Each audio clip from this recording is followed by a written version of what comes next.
Well, ladies and gentlemen, let me begin by saying what a pleasure it is to be here in Aarhus, and to thank you also for arranging this wonderful weather. I'm sure I've seen your city at its best. And thank you also for allowing me to speak to you in English. I realise that for many of you, English is your second or your third language, and I find myself very honoured that you're prepared to listen to me speaking in English. And in these two lectures tonight, what I want to do is to open up the question of the relationship of science and the Christian faith. And what I'm going to do is explore some questions with you. And I want to promise you these are interesting questions. I think you'll find the areas we'll be exploring very, very interesting, but also the answers I'm going to give you, I think, will be very helpful.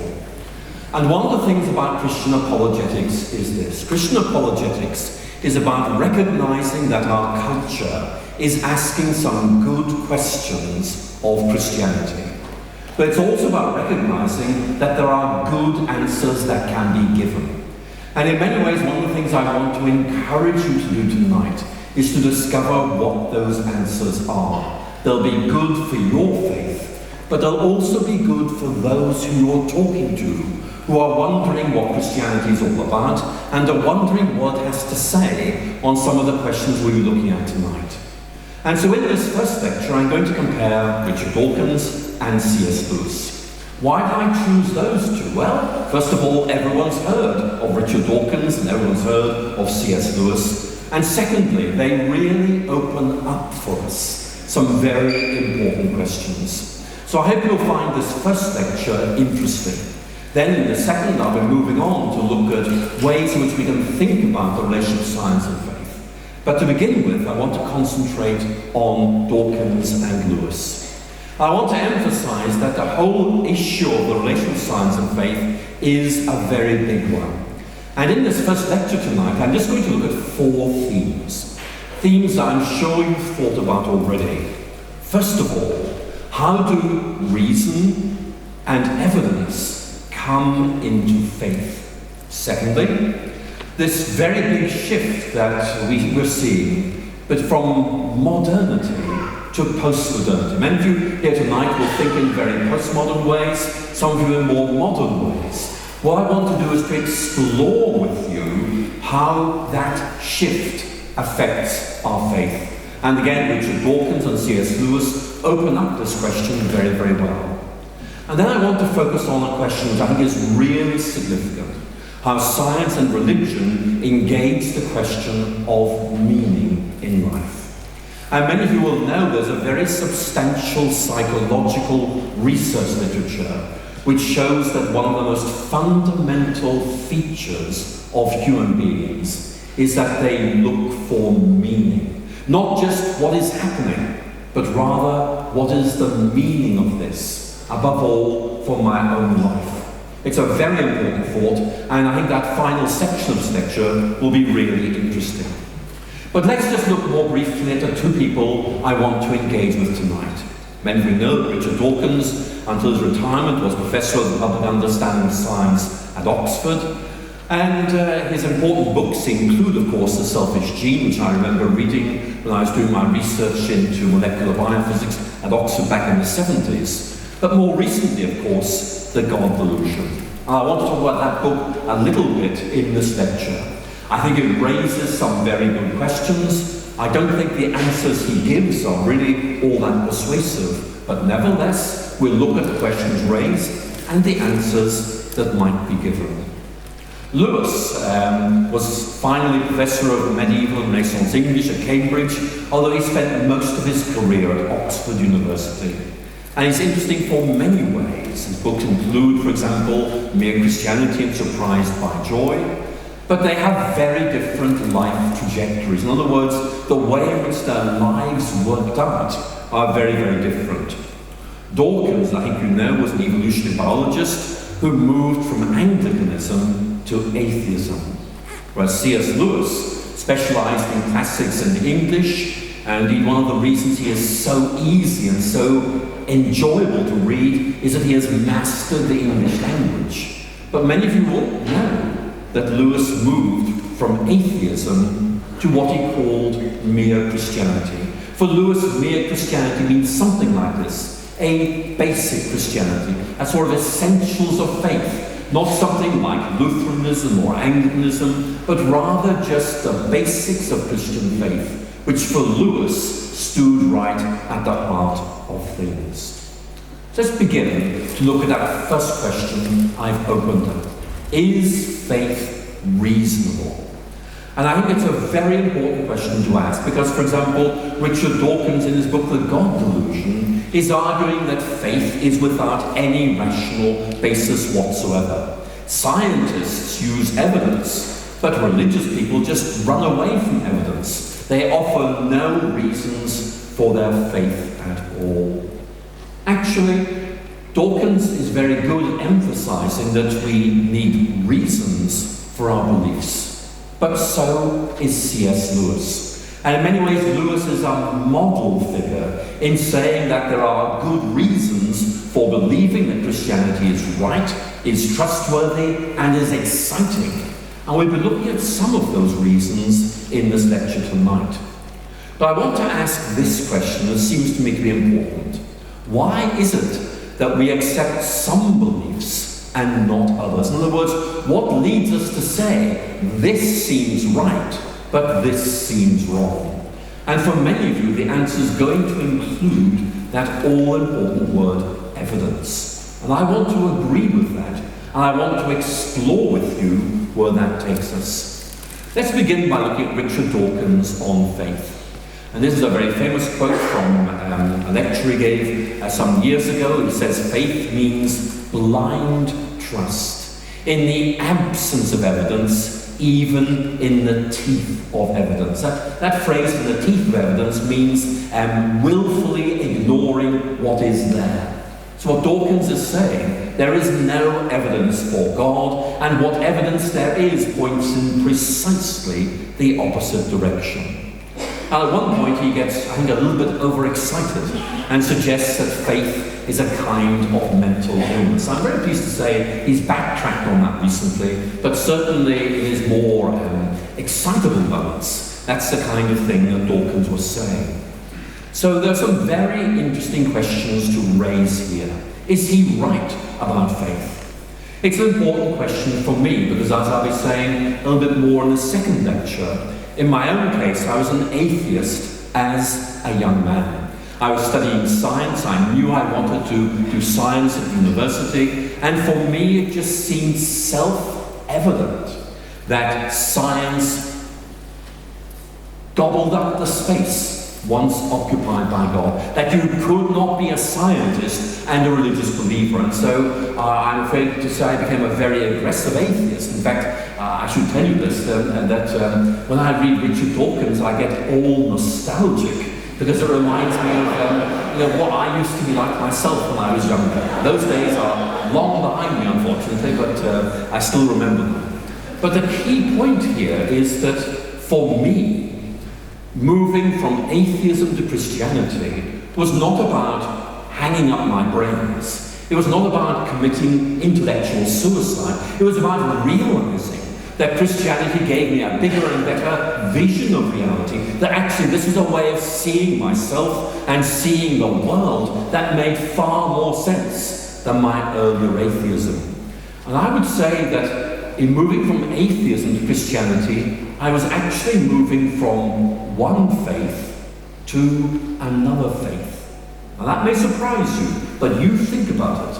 One of the most difficult questions that atheists face is this. They believe there is no God, but they cannot show that this is the case. When I was an atheist, I believed there was no God, and I'm afraid that means I had faith that there was no God. I've now moved to Christianity, which is a different kind of faith. But nevertheless, the point I'm emphasizing is that if you buy into any worldview, whether it is Christianity or atheism or Marxism or Freudianism or whatever, you are in effect buying into something which lies beyond absolute proof. And I'll talk more about this as we go through this evening, but it is a very important point to make at this stage. Here's Richard Dawkins talking about faith. This is from The Selfish Gene back in 1976. Faith, he writes, is a state of mind that leads people to believe something, it doesn't matter what, in the total absence of supporting evidence.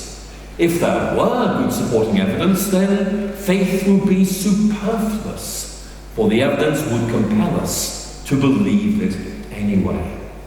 Now, it's a nice little quote, but I want to suggest to you it's simply not right. Dawkins seems to be saying that in science there is no room for faith because the evidence is so compelling that we are inexorably moved to one and only one answer, and that is why science is so successful. Now, I think there'll be scientists here tonight can see what the problems are here, and I will tease those out in a moment. I want to suggest it's rather more complicated than Dawkins is suggesting.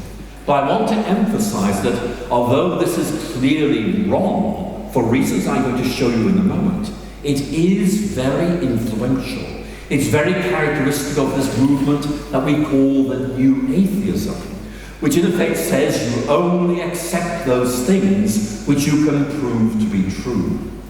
And one of the most interesting things about the New Atheism is this. It critiques other people using criteria that it refuses to apply to itself.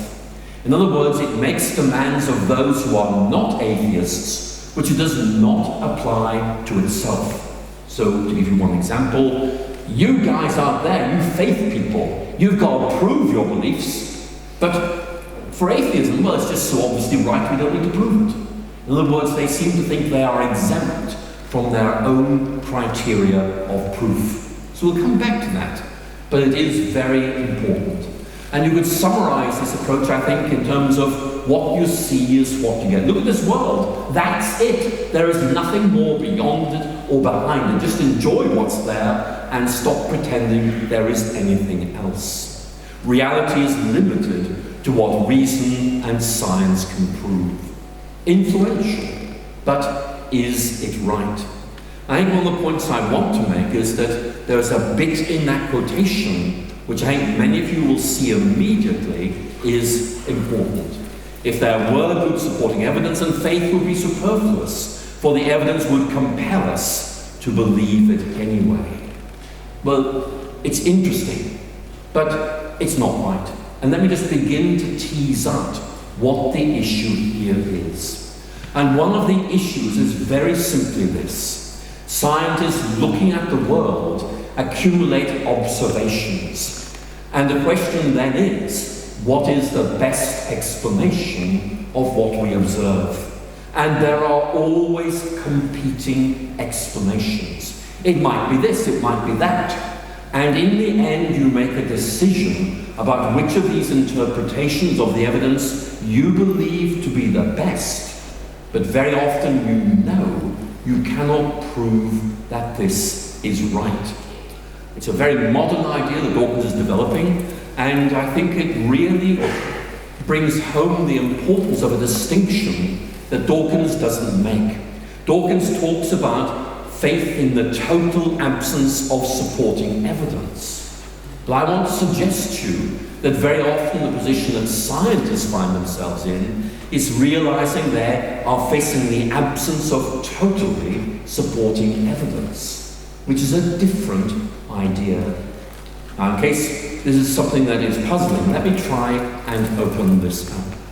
There are many cases where basically the evidence is open to several interpretations. Yes, you can have complete proof in the areas of logic and mathematics, but beyond those regions, it's much more complicated.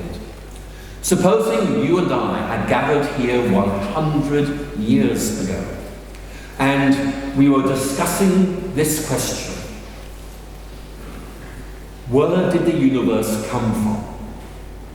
Except those of you who know your science will say, well, actually, we wouldn't have been discussing that at all, because 100 years ago, the scientific consensus was simply this: the universe has always been there. It makes no sense to talk about creation. It makes no sense to talk about the origins of the universe. The evidence before us tells us it has always been here.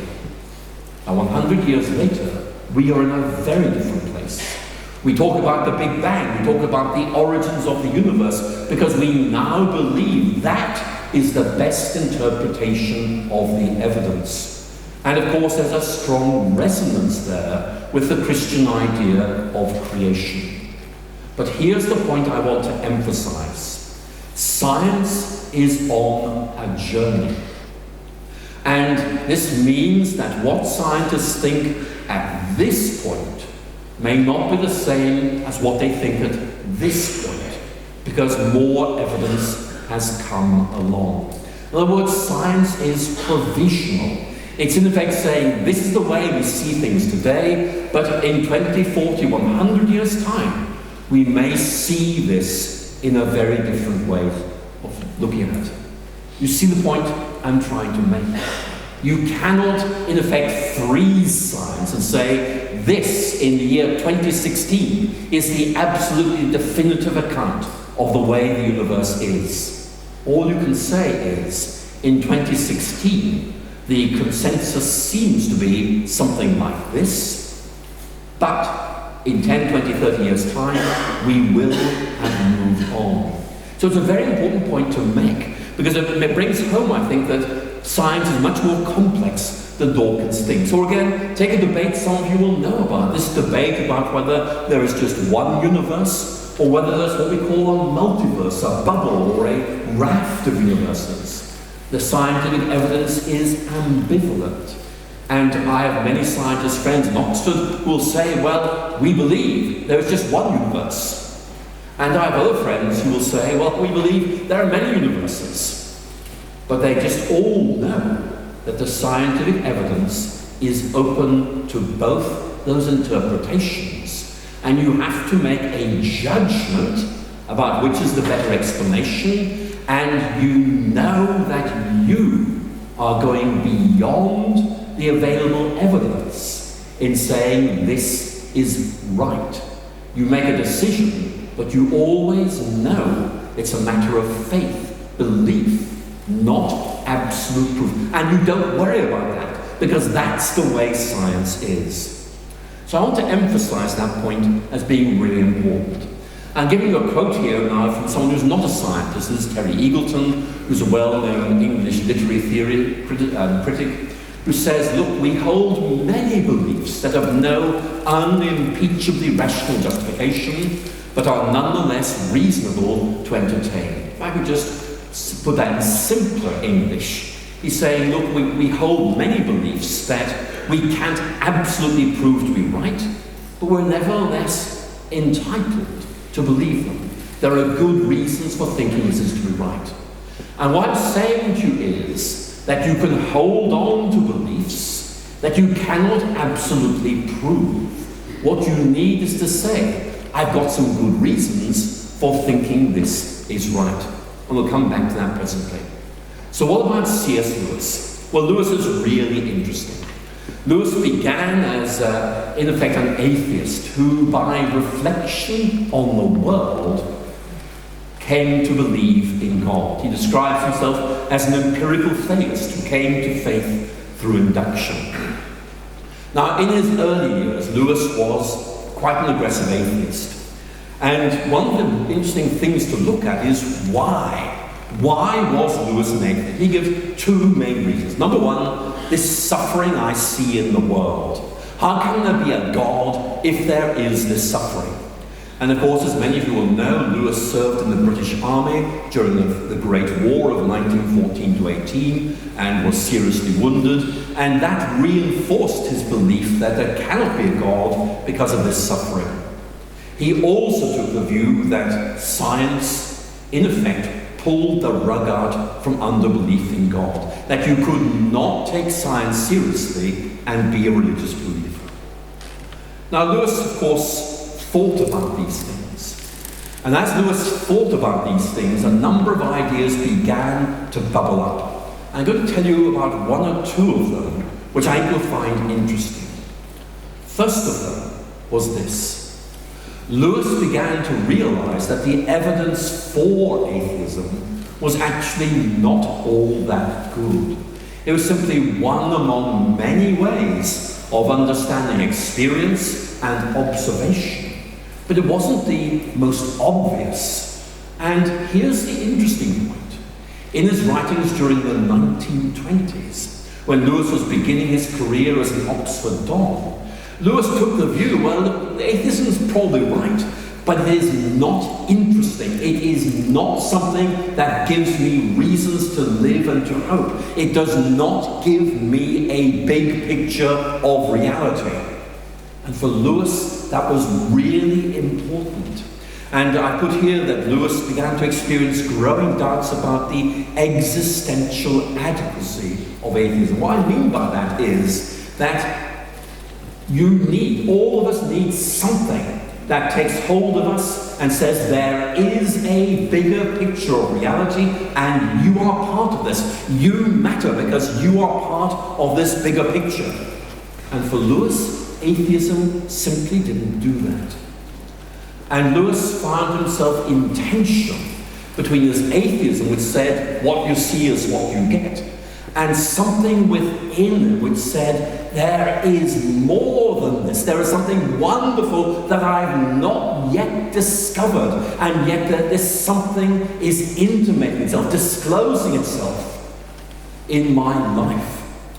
This is his description of his own dilemma as a young man. On the one side, a many-islanded sea of poetry and myth. On the other, a glib and shallow rationalism.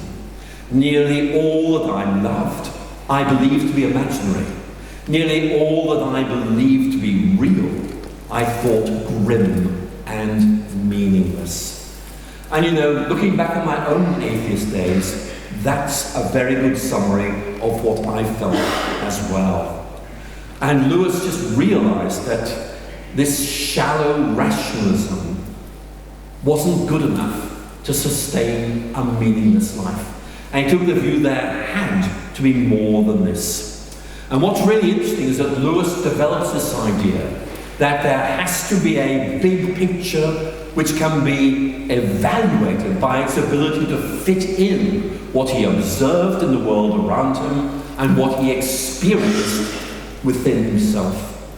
And he expresses this beautifully in a quote which goes back to 1941. And in my view, it's one of the wisest things Lewis ever read. I'm going to read it to you and explain it.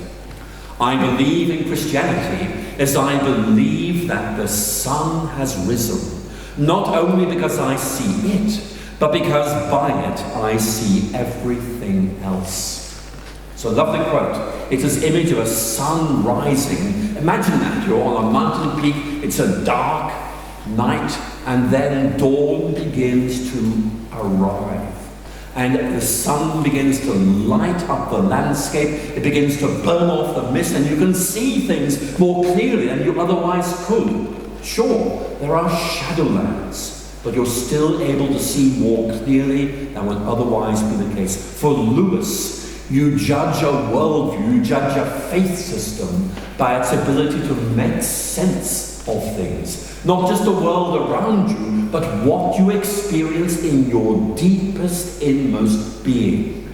And for Lewis, Christianity does that very, very well.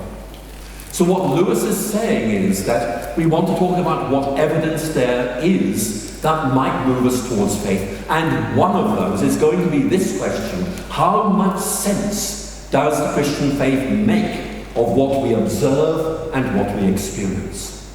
I'm going to quote, before I move on to the next section, from John Polkinghorne. John Polkinghorne is someone I know. He was a professor of theoretical physics at Cambridge University, and in his later years went into the ministry of the Church of England. And Polkinghorne here is reflecting on the dilemma faced by both the atheist and the religious believer and the scientist, which is basically that this world of ours is so complicated that it cannot be reduced to one simple explanation. Here's what he writes: neither science nor religion can entertain the hope of establishing logically coercive proof of the kind that only a fool could deny. No one, includes Lewis, It includes Dawkins. It includes me. It includes all of us.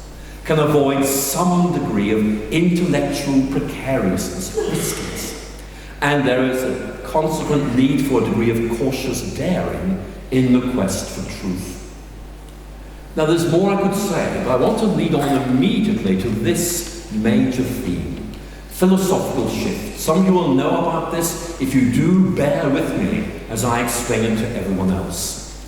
We stand at this transition from modernity, the worldview that began to dawn in the 18th century and peaked, I think, in the mid-20th century, and what we call postmodernity.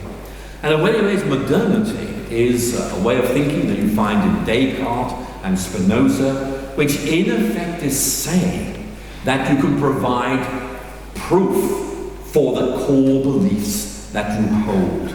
That in effect, modern philosophy is about seeking foundations for faith that allow certitude without any belief in God.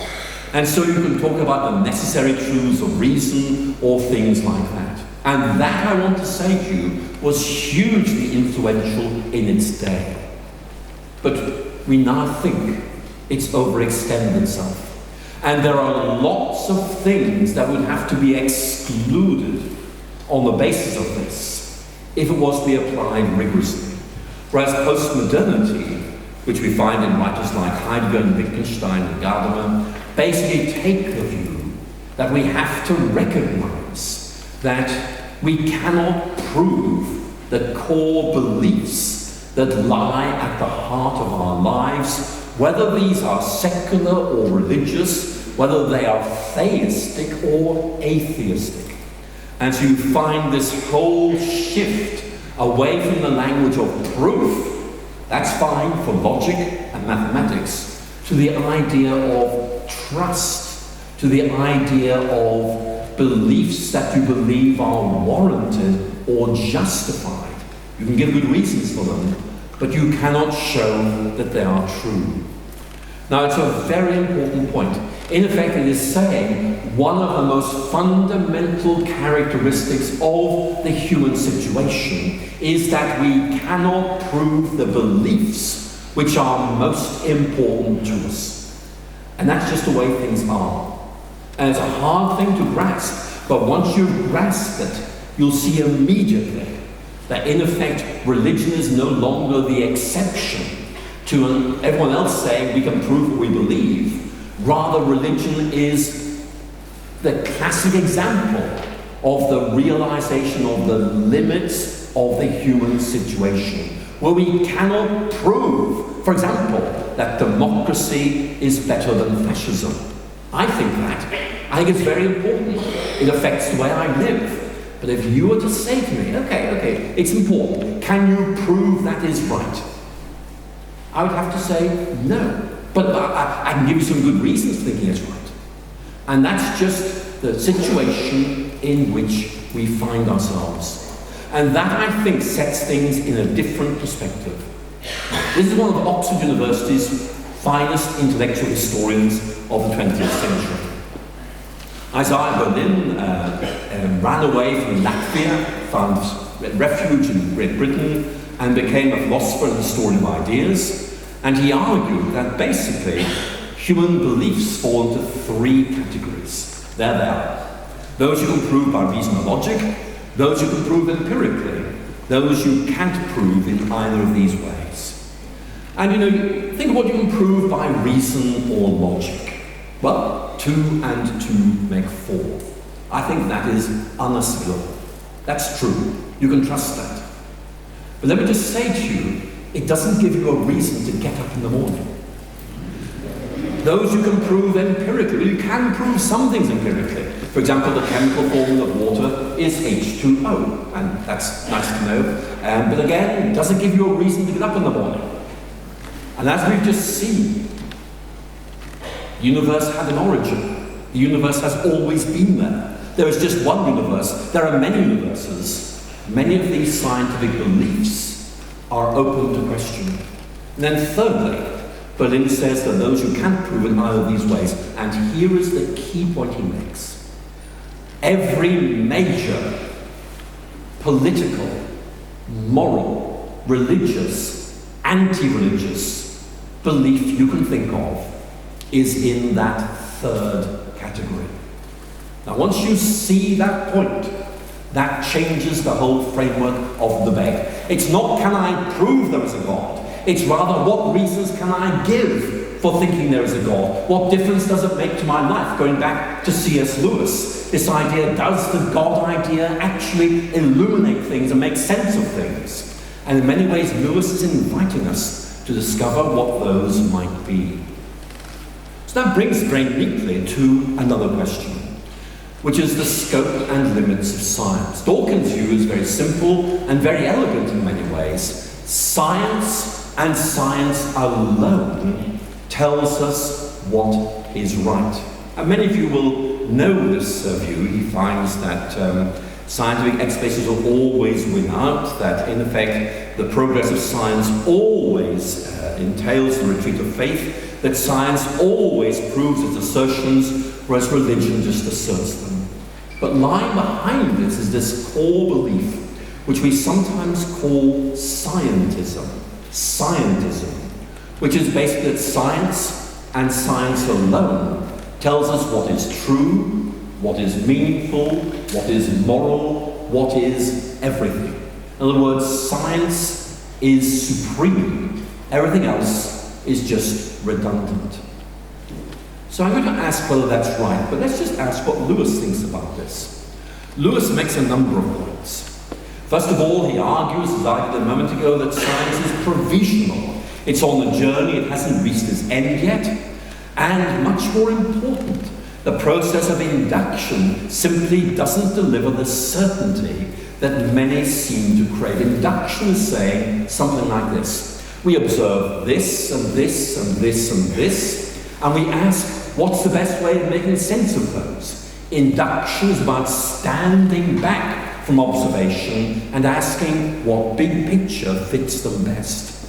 And it's a great way of doing science. But the problem is, really, it just doesn't lead to that kind of certainty that Dawkins seems to think is so important.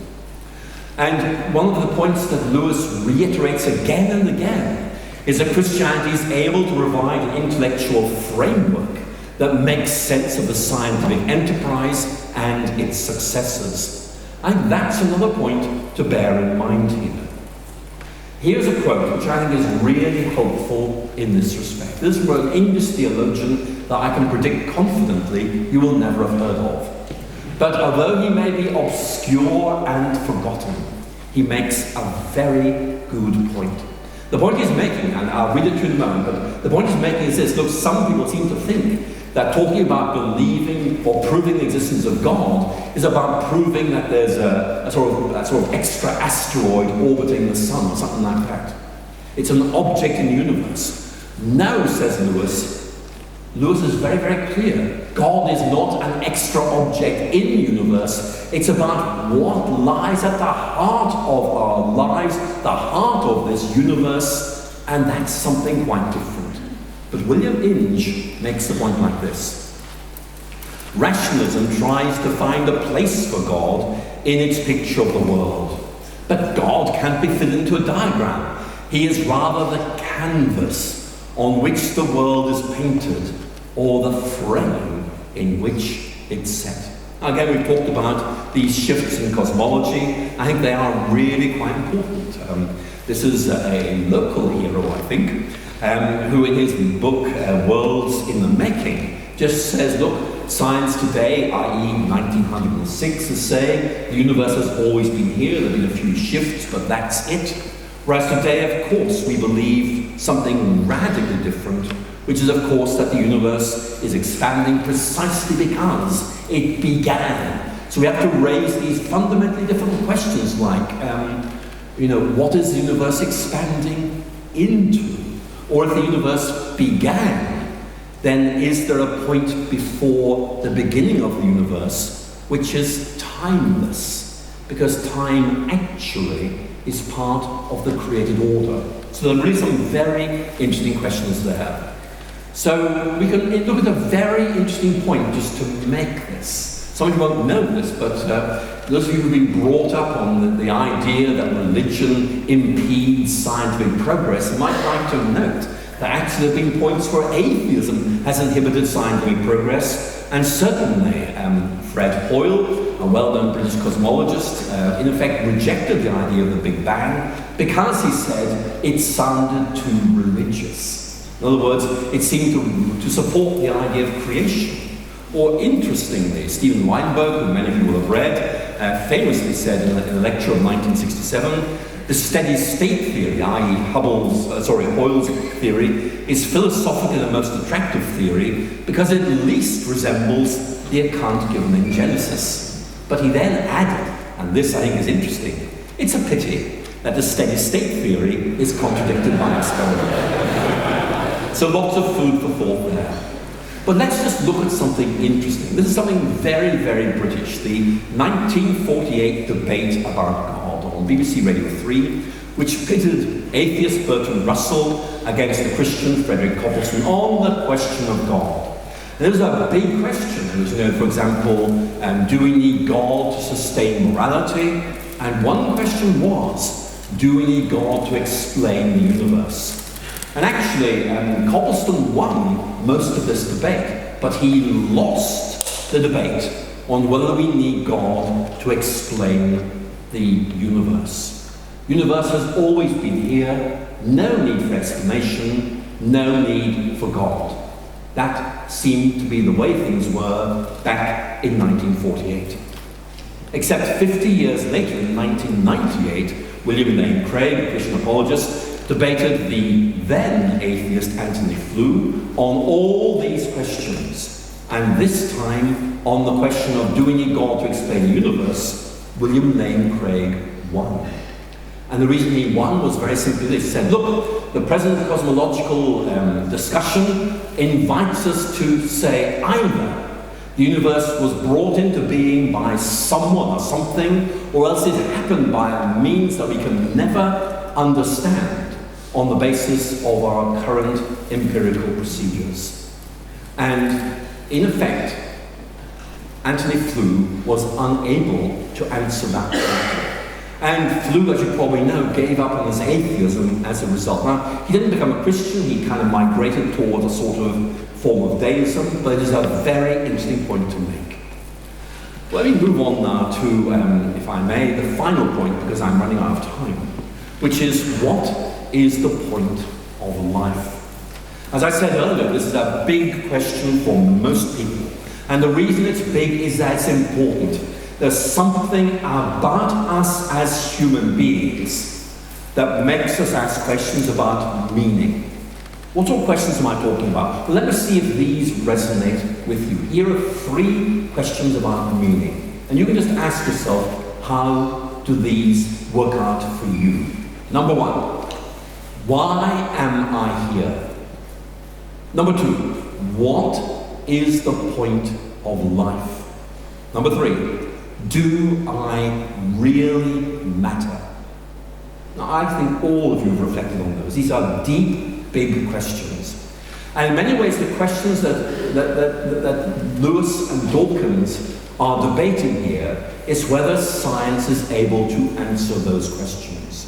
And here's the point I want to make to you.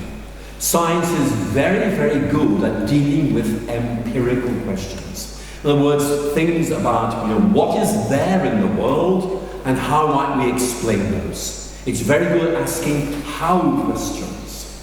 It's not so good at asking why questions. And most scientific enterprises, a why question is really a restated how question. But here's my point. Meaning, value, purpose, these are not empirical ideas. And there is a sense in which science just is not really able to answer these questions. So really what I'm trying to say is that we need to think about this. Many scientists take this view, which I think is regrettable, but they will say something like this: we're just atoms and molecules. That is all that needs to be said about human nature. Get used to it. And I'm sure people have said that to you. If they said that to you, listen to what I'm saying to you tonight. I am made of atoms and molecules. This glass of water is also made of atoms and molecules. And if you are unable to make a distinction between this collection of atoms and molecules and this collection of atoms and molecules, then frankly, your philosophy isn't worth listening to. Because we need to be able to explain what is different about human nature. Now, there's a lot more I could say, and I'll be opening this up much more in the next section. But certainly in Dawkins' case, he redevelops this in a different kind of reductionism, which is that our sole purpose is to reproduce our genes. We are gene machines. We dance, to use one of his rather more elegant phrases, we dance to the music of DNA. Now actually, I dance very, very poorly, so I can't actually illustrate this for you tonight, but you can see what he's trying to say. We are puppets whose strings are pulled by genetic mechanisms which we don't really understand and over which we have very little control. In other words, it's all about reducing human significance to the level of our individual components. And here's the point that Lewis would make in response to that. Lewis would say something like this, that we need a bigger and better picture of humanity. This is Peter Medawar, a British biologist who was an atheist, but a severe critic of what he considered to be excessive and ridiculous over-application of scientific ideas. And he wrote these words. He wrote, "Only humans find their way by a light that illuminates more than the patch of ground they stand on." Now, I'd like you to reflect on that. What he's saying is that there's more to human beings than where's the next bit of food coming from. There's this bigger picture that we need to give meaning to our lives. It's not just about surviving, it is about flourishing. It's not just about existing, it is about living. Many of you know that in Greek there are two words for life. Bios. We get our word biology from that, which means, existing. And there's zoe, a rich word, which means something that is worth living.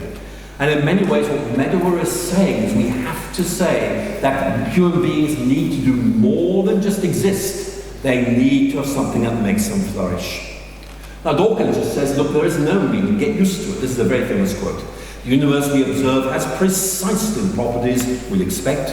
If there is a bottom, no design, no purpose, no evil, no good, nothing but blind, pitiless indifference. And again, that's very influential as a kind of soundbite. But here's the point I want to emphasize. This is just Dawkins' reading of things. Do you remember earlier I talked about a big picture? Here's another way of thinking about Christianity. It's like a lens. It brings things into focus so you can see things more clearly.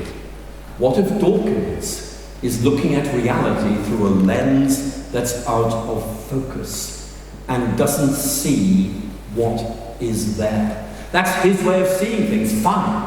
But there are other ways of looking at things, and in my view, there are better ways of looking at things. So let me give you a little quote from C.S. Lewis, I think is really helpful here. Many of you will know this. In The Voyage of the Dawn Treader, one of the children is showing off his knowledge of astronomy to a wise old Narnian. And one of the children's stories says, well, look, in our world, a star is a huge ball of flaming gas. And this gets this response. Even in your world, my son, that is not what a star is, but only what it's made of. Now there's wisdom in that. I want to think about that. You and I are made up of atoms and molecules and chemicals, etc., etc. But the wonderful thing about who we are is that we transcend those components.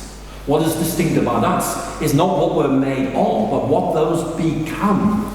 And that's why it's so important to develop a more robust understanding of human nature.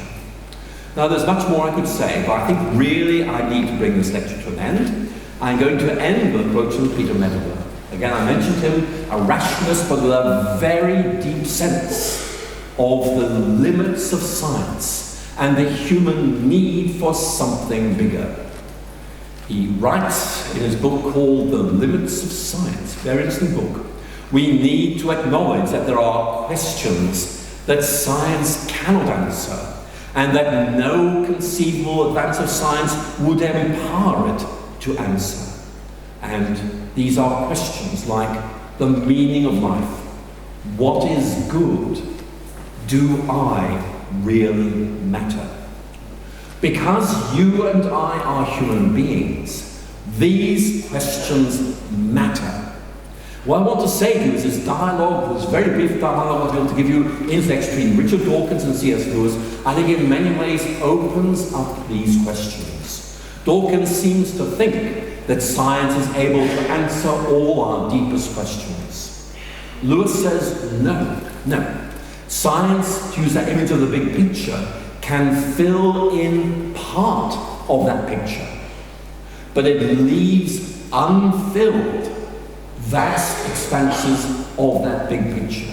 And we need that big picture if we're going to be able to flourish and live authentic lives as human beings. So there's much more I need to say. Let me just stand back and try to summarize what I've been saying in only a few sentences. Dawkins and Lewis invite us to think about the rationality of beliefs. What we need to believe in order to be justified in our thinking and lead authentic lives. I'm very interested in what Richard Dawkins is saying, but I don't think he's right. I think in many ways that Lewis has put his finger on what it is that we as human beings really need, and shown how Christianity fits into that and is able to deliver. Let me end by going back to that very first question I raised about the rationality of faith. And Dawkins, in effect, saying, you only believe what you can prove. A few years back, there was a big debate about Oxford University. And it brought together Richard Dawkins and Rowan Williams, who was then Archbishop of Canterbury. And one of the key questions was the rationality of faith. Under pressure, Dawkins, in effect, admitted that he probably had to think